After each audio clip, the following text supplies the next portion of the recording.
Hello and welcome to our orthopedic coding tutorial presented by Abraham Medical Coding Coach. Hello, and I am Tamara Abraham, also known as the Coding Coach with Abraham Medical Coding Coach. With orthopedic coding, there are some quick tips or little things that makes for major impact as it relates to orthopedic coding. And so I'll share some of those orthopedic quick tips with you. The first one is understanding how the musculoskeletal system or the orthopedic system is laid out in our CPT manual. And that is the musculoskeletal system starts at the top of the head and works its way down to the bottom of the foot, or I would say the toes in this case. So, for example, if you will notice that whenever your first code in that CPT section, it will always start with something that's related to maybe the skull or any anatomical site above the neck.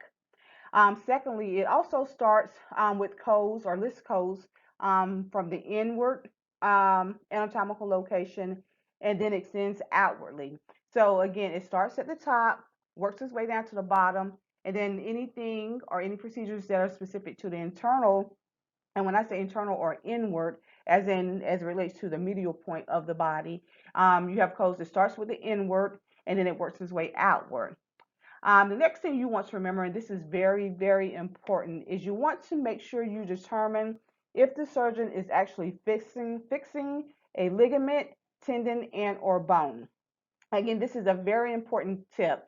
It is very important that you determine as a coder what it is that the surgeon is actually fixing, correcting, or repairing. And that is he or she repairing a ligament, a tendon, and or bone, or is he or she repairing all three?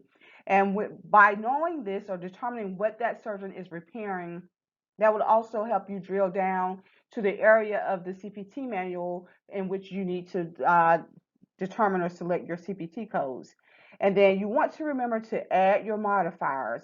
If there isn't any other specialty in healthcare, especially as it relates to procedural services, in musculoskeletal and orthopedic, you want to make sure you use your modifiers. You're going to use your modifiers heavily because you're working on different components or parts of the anatomical system, such as the left side, the right side. And there are also modifiers that are applicable to the fingers as well as the toes. So you want to make sure when the surgeon is actually performing procedures on those fingers and or toes, you want to make sure that you're assigning the appropriate finger and toe modifiers. And if he or she is working on the right side of the body or the left side of the body, you want to make sure that you are also assigning those modifiers. And then there are also just your general coding and billing modifiers, such as 50, such as 51. 50 represents bilateral, where the provider may be performing procedures on both sides of the body, or he may just be performing on one side or the other. He may be performing multiple procedures that are unrelated. He may be performing procedures on different parts of the body. Again, the fingers and toes. He may be doing the same procedure on multiple fingers, multiple toes. Again, a modifier is going to help explain that picture or explain that encounter to the insurance company or the payer. So here I just want to create the list of showing you how that muscular system is laid out in the CPT manual. We first have our incisions, remember, inward and outward. So we have our incisions, then our excisions.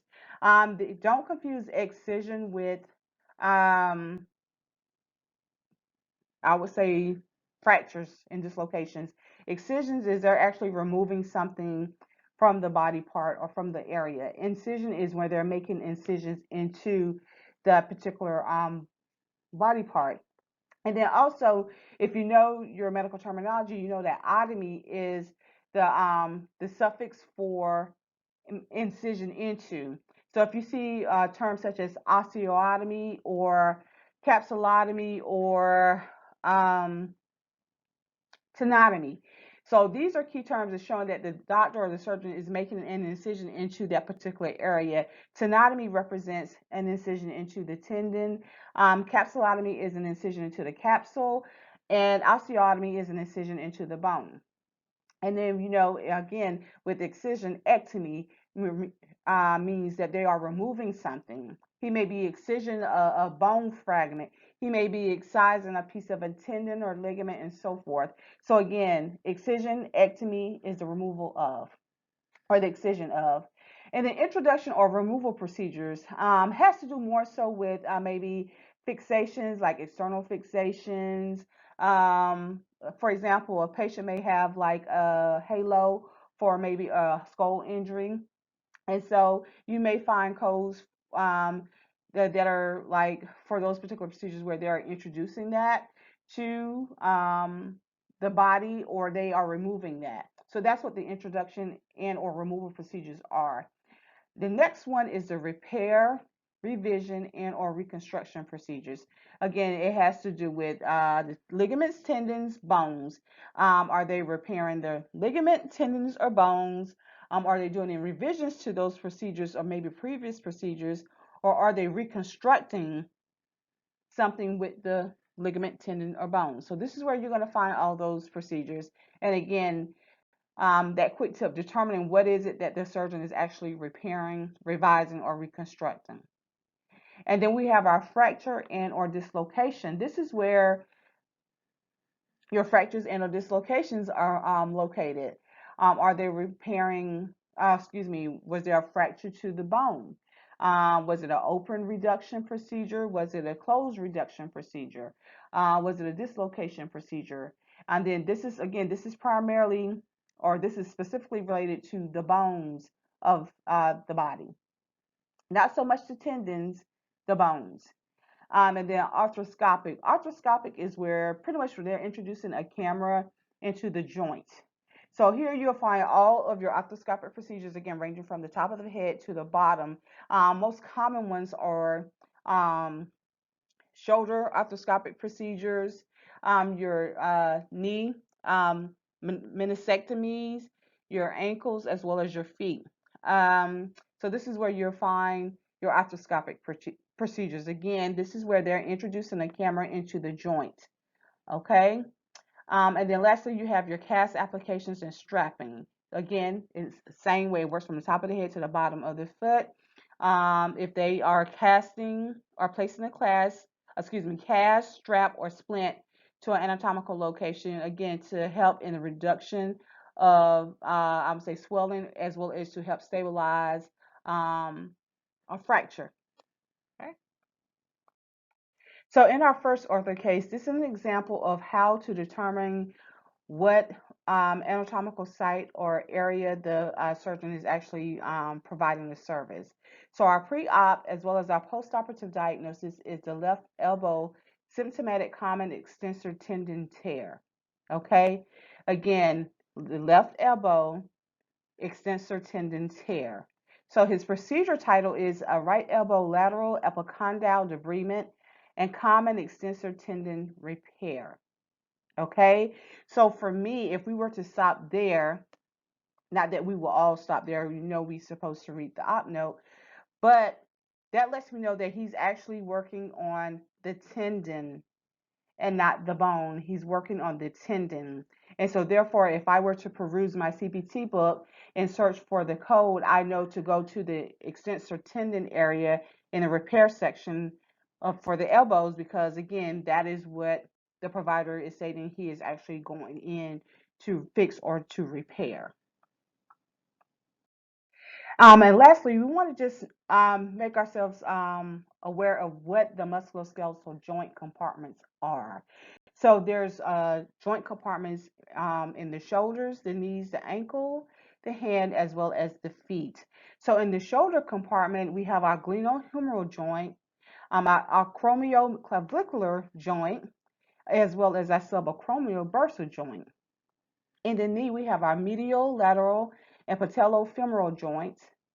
In our ankle, we have our anterolateral, our posteromedial, as well as our lateral.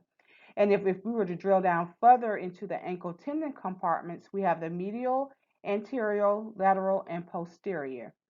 In our hand, we have 4 dorsal interossei, the 3 volar interossei. We have the thenar, the hypothenar, the adductor, and the mid-palm compartments. And if we were to drill down further, we know that carpal is related to the hand.